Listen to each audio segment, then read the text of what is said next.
सब मेहमानों को विदा करने के बाद वंश के शरीर का पोर-पोर दुख रहा था। शादी में खूब रौनक थी, पर अब सब मेहमानों के जाने के बाद पूरा घर भाई-भाई कर रहा था। सोचा क्यों न एक चाय पीकर थोड़ी थकान कम कर ली जाए और फिर वंश ने अपनी मम्मी शालिनी को आवाज़ दी, "मम्मी, एक कप चाय बना दीजिए।" फिर वंश मन ही मन सोचने लगा कि आरवी से भी पूछ लेता हूँ। बेचारी नए घर में पता नहीं कैसा महसूस कर रही होगी। वंश ने धीमे से दरवाज़ा खटखटाया तो आरवी की महीन सी आवाज़ सुनाई दी, "कौन है?" वंश बोला, "आरवी, मैं हूँ।" अंदर जाकर देखा आरवी एक हल्के बादामी रंग का सूट पहने खड़ी थी। न होठों पर लिपस्टिक, न आँखों में काजल, ना ही कोई साज सिंगार। ऐसा नहीं था कि वंश कोई पुरानी सोच रखता था, पर आरवी के चेहरे पर वह लुनाई नहीं थी जो एक नई दुल्हन के चेहरे पर रहती है। वंश ने चिंतित स्वर में कहा, "ठीक तो हो आरवी? चाय पियोगी?" "नहीं, मैं चाय नहीं पीऊंगी।" और यह कहते हुए आरवी का स्वर इतना सपाट था कि वंश उल्टे पैर लौट गया। मन ही मन वंश सोच रहा था कि न जाने कैसी लड़की है। उसने तो सुना था कि पत्नी के आने से पूरे जीवन में खुशी की रुंझुन हो जाती है, पर आरवी तो न जाने क्यों इतनी सिमटी-सिमटी रहती है। रात को वंश कितने आराम के साथ आरवी से पास गया था, कितनी सारी बातें करनी थी, पर उसने देखा आरवी गहरी नींद में सोई हुई है। वंश को थोड़ी निराशा हुई, पर फिर लगा हो सकता है बेचारी थक गई होगी। वैसे भी पूरी उम्र पड़ी है बात करने के लिए। अगले दिन वंश अपने दोस्त नीरज से यह बात बोल ही रहा था तो नीरज हंसते हुए बोला, "हर कोई तुम्हारी तरह बातों में शताब्दी एक्सप्रेस तो नहीं हो सकता है। कुछ समय दो, एडजस्ट हो जाएगी।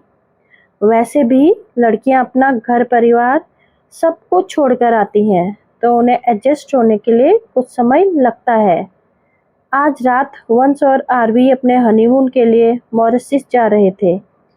वंश ने खुश होते हुए कहा, "आरवी, पैकिंग करने में मदद करूं क्या?" आरवी ठंडे स्वर में बोली, "थैंक यू वंश, मैंने कर ली है।" वंश को यह देखकर बहुत आश्चर्य हुआ कि आरवी का बस एक छोटा सा बैग था जिसमें 4 या 5 टी-शर्ट और 3 जीन्स थी। आरवी से बड़ा तो वंश का ही बैग था। वंश के जीवन में आरवी पहली लड़की नहीं थी, उसकी पहले भी गर्लफ्रेंड रह चुकी हैं। लड़कियों को तो कपड़े, गहनों और मेकअप का कितना शौक होता है। पूरे रास्ते विमान यात्रा में भी आरवी के मुंह पर चुप्पी का ताला लगा हुआ था। वंश तो आरवी की सादगी पर पहले ही दिन से ही मोहित था। उसके होठों पर छोटा सा काला तिल, छोटी सी उठी हुई छोटी सी नाक, हंसते हुए गालों पर पड़ते गड्ढे, उठे हुए चिकबोन्स और लहराते काले घुंघरालू बाल। आरवी का रूखापन उसे समझ ही नहीं आ रहा था। मॉरिशस में होटल के कमरे में पहुंचकर आरवी ऐसे सहम गई जैसे वंश उसका पति नहीं, कोई अजनबी हो। वंश ने सोचा शायद आरवी हनीमून में थोड़ी खुल जाए। रात को आरवी बाथरूम से नहाकर निकली तो बच्चों जैसा नाइट सूट पहनी थी। वंश का स्वांग जल गया। वंश झंझलाकर बोला, "आरवी, तुम्हें शादी का मतलब पता है या नहीं?" आरवी कुछ न बोली, पर उसकी आंखों से टप-टप आंसू गिरने लगे। वंश घबरा गया और बोला, "आरवी, मेरा वह मतलब नहीं था। सॉरी, मैं तुम्हारा दिल नहीं दुखाना चाहता था। पर तुम मुझसे इतनी दूर क्यों रहती हो?" आरवी धीमे से बोली, "वंश, मुझे कुछ टाइम दे दो।" "आरवी, मैं तैयार हूँ, पर थोड़ा मुस्कुरा तो दो।" हनीमून में भी दोस्ती करने की सारी कोशिश वंश ही करता रहा था। आरवी तहाँ तो कर देती।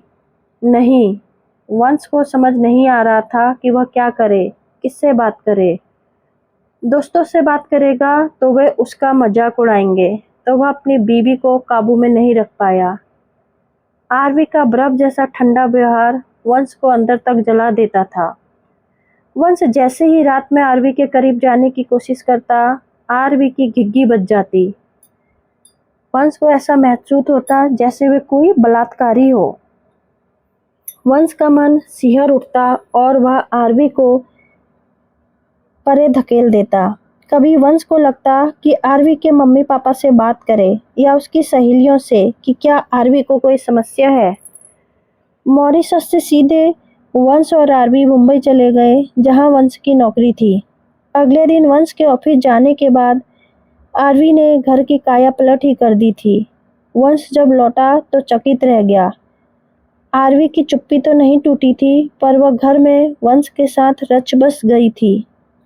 एक दिन वंश आरवी से बोला, घर की याद आ रही है क्या? तुम शादी के बाद एक बार भी अपने घर नहीं गई हो। तुम्हारे पगफेरे की रस्म भी होटल में ही कर दी थी। आरवी ने कहा, नहीं वंश, मैं ठीक हूँ। वंश को याद आया, आरवी को उसने कभी अपने घर बात करते नहीं देखा और ना ही वह लड़कियों की तरह सारा सारा दिन अपने मोबाइल में लगी रहती है। रात को 8 बज गए थे। वंश अभी दफ्तर से नहीं आया था और आरवी बेचैनी से वंश की प्रतीक्षा कर रही थी। जैसे ही वंश ने घंटी बजाई, आरवी दौड़ आई और बोली, कहाँ चले गए थे? वंश मुस्कुराते हुए बोला, आरवी कपड़े बदल लो, चलो आज डिनर करने बाहर चलते हैं। आरवी एक सादा सा कॉटन का सूट पहनने के लिए निकाली थी, तभी वंश बोला, रुको।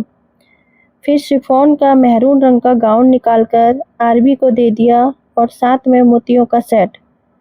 जब आरवी तैयार होकर आई तो वंश बोला, आरवी आज इतनी सुंदर लग रही हो कि आंखें नहीं ठहर रही हैं मेरी। आरवी शर्माते हुए बोली, वंश तुम कुछ भी बोलते रहते हो। वंश कार ड्राइव करते हुए सोच रहा था, शुक्र है कम से कम आरवी हंसी तो। डिनर करते हुए वंश ने आरवी को उसके शौक और दोस्तों के बारे में बातचीत करी, पर परिवार की बात करते ही आरवी चुप हो गई।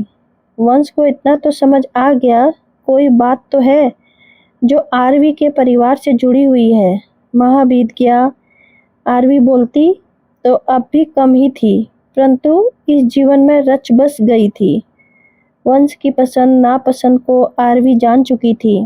खाने में क्या बनाना है जैसे छोटी छोटी बातों का भी वो वंश से 10 बार पूछती थी। कोई भी फैसला आरवी अपने आप से लेने में सक्षम नहीं थी। वंश धीरे धीरे आरवी को घर के साथ साथ बाहर के कामों की भी जिम्मेदारी देने लगा था और जो आरवी घर से बाहर पैर निकालने में पहले 10 बार झिझकती थी, अब वही मुंबई के हर कोने कोने से परिचित थी। परंतु आरवी और वंश का रिश्ता अब भी उतना ही औपचारिक था। देखते ही देखते करवा चौथ का त्योहार आ गया था। वंश ने आरवी के लिए मम्मी के कहे अनुसार साड़ी, गहने और चूड़ियां ले आया था। करवा चौथ से एक दिन पहले वह शाम को आ गया था। उसने आरवी को कुछ नहीं करने दिया। उसके हाथों में मेहंदी लगवाई और रात का खाना बाहर से पैक करवाया। रात में वंश ने आरवी को अपने हाथ से खाना खिलाया तो आरवी बोली, वंश आई एम वेरी हैप्पी। वंश बोला, आरवी मैं कब हैप्पी बनूंगा? आरवी वंश की बात सुनकर एकदम से सकपका गई। करवा चौथ के आरवी इतनी सुंदर लग रही थी कि वंश अपने आप को रोक नहीं पाया था, पर आरवी के बर्फ जैसे ठंडे शरीर को बाहों में लेते ही वह सिहर उठा। अब तो वंश को यह लगने लगा था शायद वही नामर्द है जिस कारण आरवी को वह उत्तेजित नहीं कर पाता है। वंश इतना परेशान हो चुका था कि उसने फैसला कर लिया था कि अब वह 3-4 दिन में के लिए गोवा चला जाएगा। जब उसने आरवी को बताया तो आरवी अपना सामान भी रखने लगी। तभी वंश बोला, आरवी मैं जा रहा हूँ, तुम नहीं। तुम तो मेरी छाया से भी दूर भागती हो, तो तुम यहाँ पर ही अपनी कंपनी एंजॉय करो। आरवी को वंश से यह उम्मीद नहीं थी, पर वह क्या बोलती।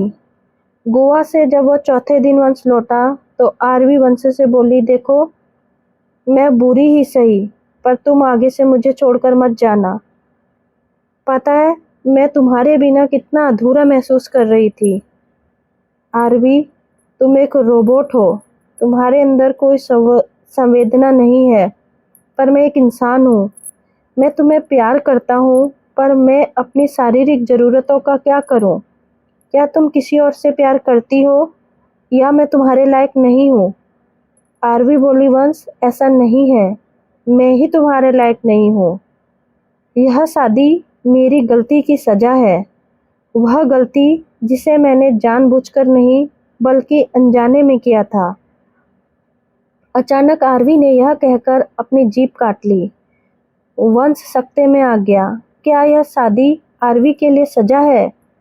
वंश को एकाएक बहुत तेज गुस्सा आ गया।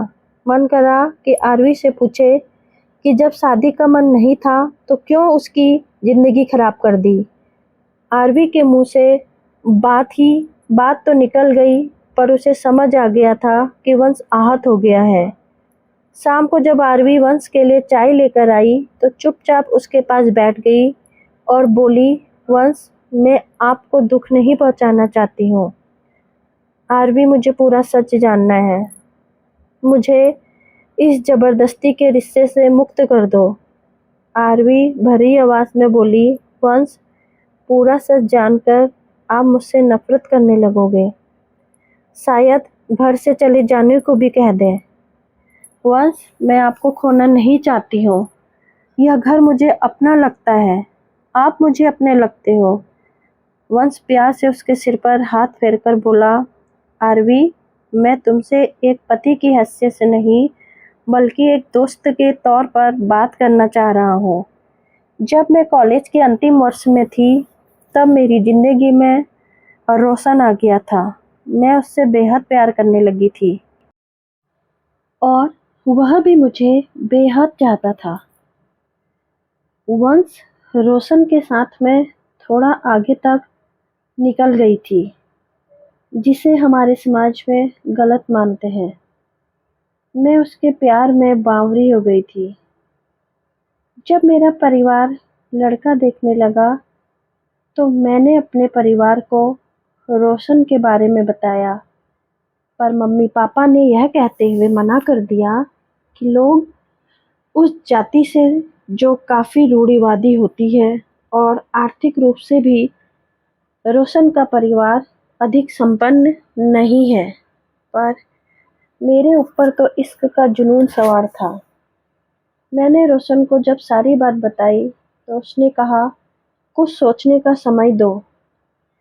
एक दिन जब मुझे पता चला कि आप लोग मुझसे मिलने आ रहे हैं, तो मैं रात को घर से निकल गई और रोशन के फ्लैट में पहुंच गई। रोशन मुझे इस तरह देखकर हक्का बक्का रह गया। उसके दो और दोस्त जो वहीं उसके साथ रहते थे, मुझे अजीब नज़रों से देख रहे थे। फिर रोशन मुझे कमरे में ले गया और बोला कि चलो आज फिर से सुहागरात मना लेते हैं। मैं घबरा गई और बोली कि रोशन, प्लीज अभी नहीं। तुम कुछ भी करो, पर मुझे अपना बना लो।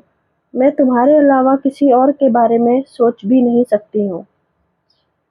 इस पर रोशन हंसते हुए बोला कि जान, वही तो करने की कोशिश कर रहा हूँ।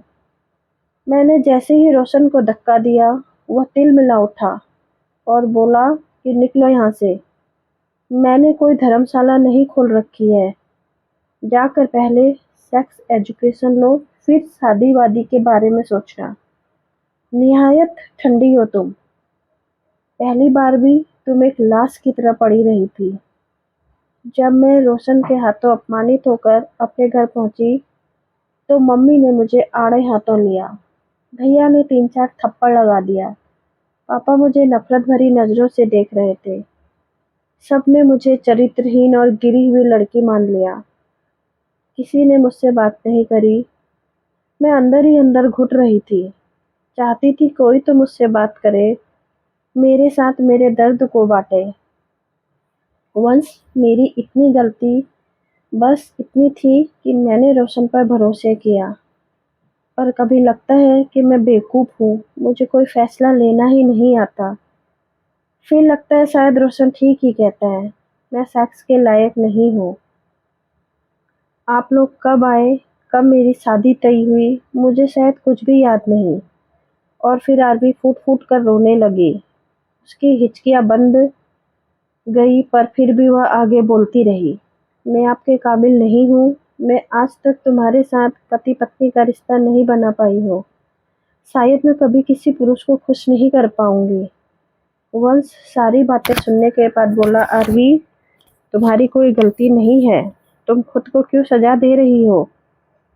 तुमने रोशन जैसे लड़के ने कुछ भी कहा हो, तुमने उसे सच मानकर स्वीकार कर लिया। नई जिंदगी को खुले दिल से स्वीकार करो।